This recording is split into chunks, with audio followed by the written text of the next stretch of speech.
And we need to do that immediately. In their protest in the streets of Nakuru that culminated to a night vigil at Nakuru Law Courts, the defenders in a statement termed Elizabeth murder as being barbaric and brings to the fore the pervasive nature of violence against women and girls. We cannot stand aside and wait for justice to happen. We push for justice to happen.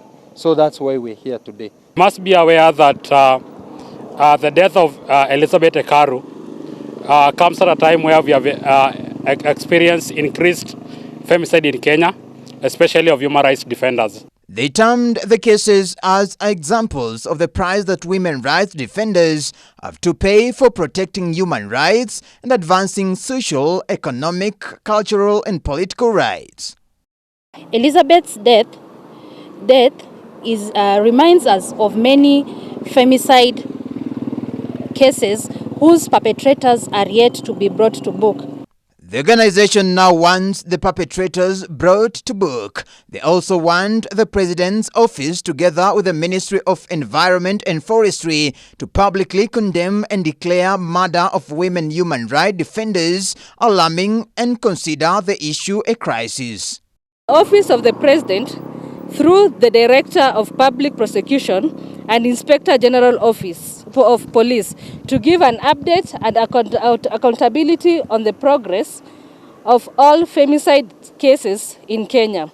Assign a commitment to uphold social justice and human rights. The Attorney General has also been challenged to fast-track the review and adoption of the Human Rights Defenders Policy, a tool designed to give guidance of the work of not only women human rights defenders, but all women rights defenders and their protection by the state.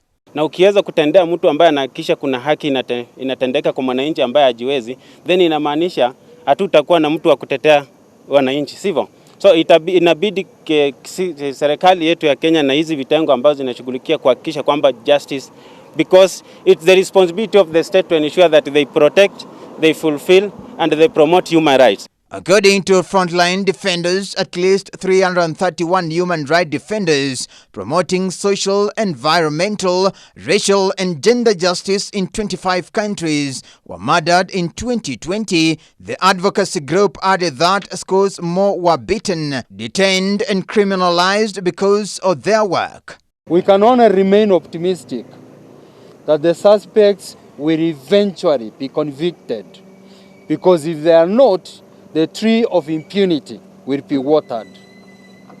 We wait with bated breath to see that day when the court convicts the murderers of human rights defenders. Human rights defenders held protests across the country to raise their alarm over the murder of one of their own, Elizabeth Ibrahim Ekaru, who was allegedly murdered in Isiolo in January over a land dispute. Davis Mberia, Ebri News.